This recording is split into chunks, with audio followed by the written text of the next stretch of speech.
Assalamualaikum warahmatullahi wabarakatuh. Perkenalkan, nama saya Wezid Limustin. Saya dari Prodi Bisnis Digital dan saya ingin memberikan sedikit ilmu kepada kalian tentang SDM dan organisasi kerja. Apa kalian tahu apa itu SDM?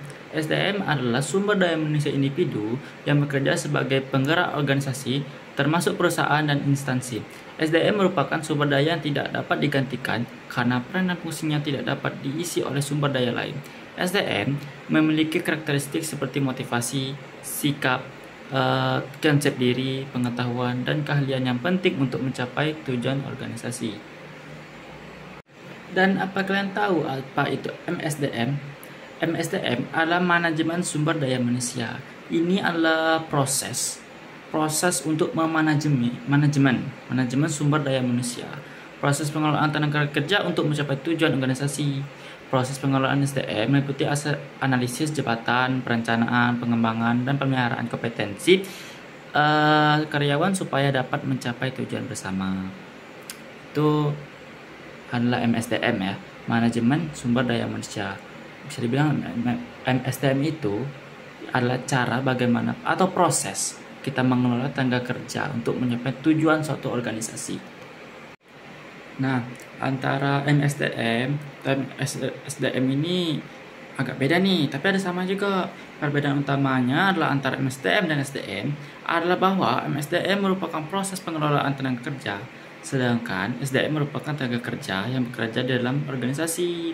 MSDM bertanggung jawab untuk mengatur, mengelola, dan mengembangkan SDM, sedangkan SDM bertanggung jawab untuk bekerja dengan efektif dan efisien sesuai dengan kebutuhan organisasi.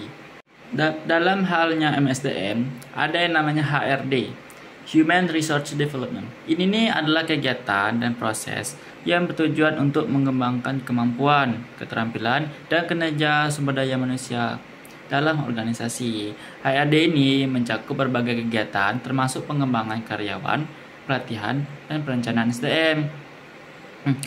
Manajemen kinerja dan pengelolaan data SDM itu juga. HRD ini juga bertanggung jawab untuk mengatur rekrutmen, seleksi, dan pengembangan SDM serta mengelola kinerja dan motivasi karyawan. HRD memiliki tugas penting dalam mengembangkan kinerja dan produktivitas SDM.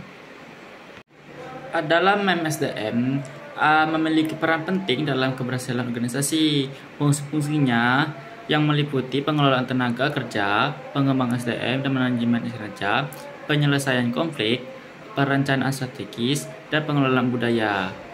Organisasi memberikan manfaat yang signifikan bagi perusahaan dengan efektifnya MSDM. Organisasi dapat meningkatkan produktivitas, kepuasan karyawan, citra perusahaan, serta mengurangi risiko dan peningkatan adaptasi terhadap perubahan. Oleh karena itu, investasi dan perhatian terhadap MSDM merupakan langkah penting bagi keberhasilan jangka panjang suatu organisasi. Misi organisasi SDM ini adalah deklarasi sikap dan pandangan yang luas tentang apa yang ingin dicapai oleh organisasi. Misi harus menjelaskan tujuan dasar yang berhubungan dengan pelanggan, produk, pasar, filosofi, dan dasar teknologi. Misi harus mempunyai arah dinamis dan layak untuk menerima semangat dan investasi dari semua stakeholders ya. Strategi sumber daya ini proses strategi sumber daya manusia SDM adalah proses merencanakan, pengorganisasian, pengembangan, dan pemeliharaan kompetensi karyawan supaya dapat mencapai tujuan bersama. Strategi SDM dikaji secara makro dan memangkas karyawan sebagai kekayaan utama organisasi yang harus dipelihara dengan baik.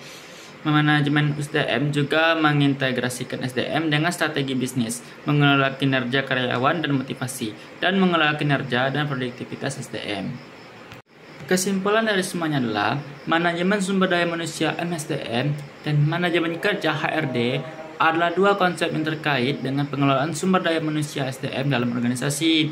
MSDM merupakan proses perencanaan, pengorganisasian, pengembangan, dan pemeliharaan kompetensi karyawan supaya dapat mencapai tujuan bersama. Adapun HRD merupakan konsep yang fokus pada pengelolaan tenaga kerja yang meliputi beberapa aspek seperti pengembangan karir, pelatihan, perilaku, dan kompensasi. Nah, jadi itulah penjelasan sedikit ilmu dariku mengenai SDM dan organisasi kerja. Itulah beberapa ilmu yang aku sampaikan mengenai tadi. Sepertinya hanya itu yang bisa aku sampaikan untuk teman-teman sekalian. Semoga ilmu yang kuberikan bermanfaat. Ya. Baiklah, wassalamualaikum warahmatullahi wabarakatuh.